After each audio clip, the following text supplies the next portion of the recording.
A lesser man wouldn't have made it. When you're God's chosen, God's anointed, only God can stop you. To come out of the ashes stronger, smarter, wiser, and more focused. A phoenix. Now you realize you were put here for greatness, and nothing can stop you. Now you have your purpose, your reason for being here. Starlight, star bright, first star I see tonight. I wish I may, I wish I might. Have this wish I wish tonight. Greatness. The North Star may light the way, but the Sirius is the brightest of them all. The one that outshines all them. The only one that can stop Spence is Spence himself. Now, more than a year later after the car crash, Errol Spence will be defending his WBC and IBF welterweight belt against Danny Garcia at the AT&T Stadium in Arlington, Texas. His first fight since the accident. Most fighters on a comeback fight will take a soft touch, but not Spence. Spence has to test his greatness, and if he can't go in there and battle Garcia, then he knows that he's just not going to be a boxer anymore. So this fight means more than just the belts. For a long time, and to be fighting again in my hometown means the world to me, especially as a comeback fight. And just having my core fans and people that supported me since day one be there at the fight, man, means everything, and I won't let this moment go to waste. For Danny, you are coming here to the Dallas area. You're from Philadelphia. It's well documented in football, the rivalry between the Cowboys and the Eagles. Do you relish the opportunity to potentially win these world titles in quote-unquote enemy territory? You know, first of all, before I answer your question, I want to thank God for putting me on this stage and having a healthy camp and making it here to Texas, blessed with a great team and a great family. I want to thank Al Heyman, I want to thank Fox, I want to thank the media, everyone who helped make this big event. With his third title defense at the AT&T Stadium of 16,000, which was considered a sellout in the pandemic, the fight wasn't even close. Spence made the Garcia look like an amateur when he dipped in and out, throwing fast flurries of shots and not getting hit.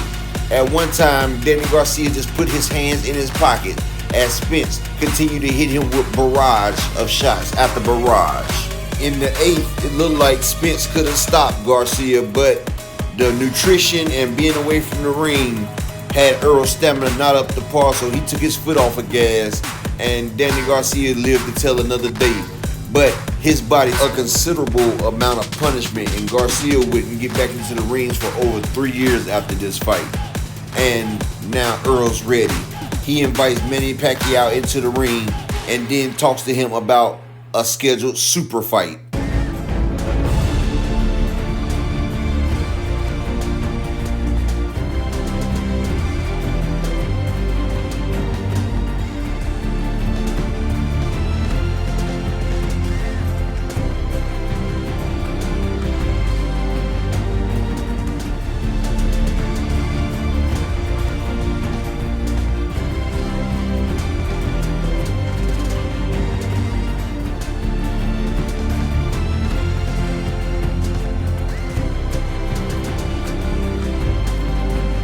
Alas, with a renewed sense of purpose, thinking that the bad is behind. Alas, the cards did not line up right for Errol the True Spence. The mega fight, the fight that would have made him a household name, that would launch his career already great into superstardom, was denied Spence. He had a chance to fight the legendary Manny Pac-Man Pacquiao and send him off into a glorious sunset on his ever-aging career after Pacquiao has just destroyed Keith Thurman. But we would not get to see that fight because a retina tear going into the final physical before the fight had Errol unable to continue to fight. The doctor wouldn't clear him for the fight. Errol, being the warrior that he was, said, "Hey, I still have my left eye," but alas, it was not to be. So Errol went back to the training board, got a surgery, and prepared for what was to come. And when Errol went back to the training board, Jordanis Ugas, the Cuban had the opportunity of a lifetime thrust into his lap.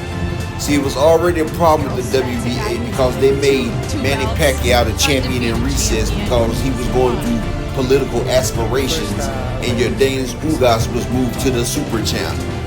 Everybody didn't like the fact that they dropped Manny to the champion in recess, so what better way to decide the WBA super champion than to have the champion in recess and the new super champion fight it out to be the champion.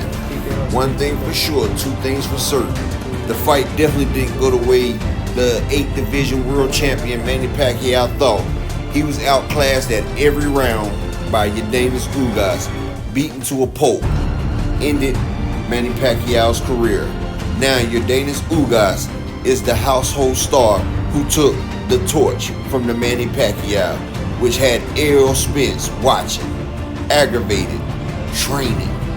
Now Errol knows he has to train that much more better so he can get what was rightfully his, the passing of the torch. Unlike in previous fights in previous years, this is the best Errol has been since the Ocampo fight. Even though he missed Manny Pacquiao fight, he kept his same fight weight. He stayed into training harder and harder, and he was finally able to get strict to conditioning.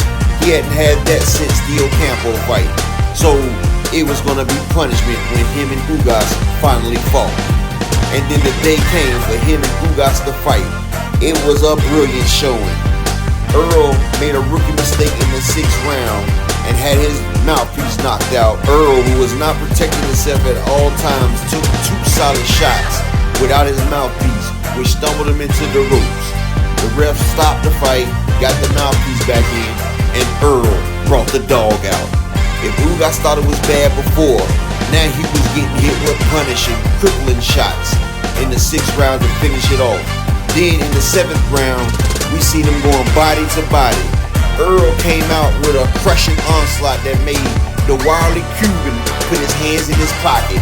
A vicious uppercut in the 7th round cracked Yordenis Ugas over the bone to his eye. After that, you can hear the Cuban scream in pain as Errol continued to bombard the eye, the ribs, which was also broken as well. Ugas was a warrior because no matter what type of pain and stress that he went through, he continued to go out there. He was ready to die on his shield because he has finally made it to the top of the mountain. Finally a champion, the man that escaped from Cuba 7 times, which was a treacherous journey, which people died on the boat which he was on, was at the top and he was not going to go down for nobody. But Spence is not just a nobody, he's the chosen. And not only will he beat you, he will break you. And that's what he did. He broke Ugas. He almost broke the Cuban's will, but the body went out before his will went. But you have to give it to Ugas. He was game, taking crushing shots over and over and over. See, we've seen Errol this strong, but we didn't see him this focused. This is the Kell Brook L with the Danny Garcia, Mikey Garcia footwork and head movement and the ring IQ. Errol Spence is a complete package now because he can fight any style, inside like Sean Porter, outside on the back foot like the Mikey Garcia or the Danny Garcia fight, in and out like the Lamont Peterson fight. Errol is a complete package, a complete monster with a defensive prowess. Errol is one of the least hit welterweight. His punch to hit ratio is the best there is. He is a complete fighter who doesn't get credit for the way he moves, the way he cuts off the ring, the way he can fight on the back foot, fight on the front foot. He can fight coming forward, he can fight going to the side, he can fight laterally, he can fight any way that you want to fight, and he has bone-crushing power. Just look at the eyes of Ugas, Garcia, Kell Brook, Lamont Peterson. Hey, the man is a technical punch placement juggernaut. And if you in the way, he would just roll right over you. He's a force of nature, a force of will, his will, like a tsunami, ready to crash down and destroy everything around him. He has the most devastating style in boxing because he has a high output, a high motor, and he doesn't waste shots or energy. All his shots have purpose. It is to hurt, break, damage, maim, and destroy his opponent. A heavyweight could not stand up there and take his onslaught of punishment. So, for anyone who thinks Errol Spence, it has anybody going to stop them is terribly wrong, because the truth is right in front of you. But y'all people rather take a lie because you can't accept it.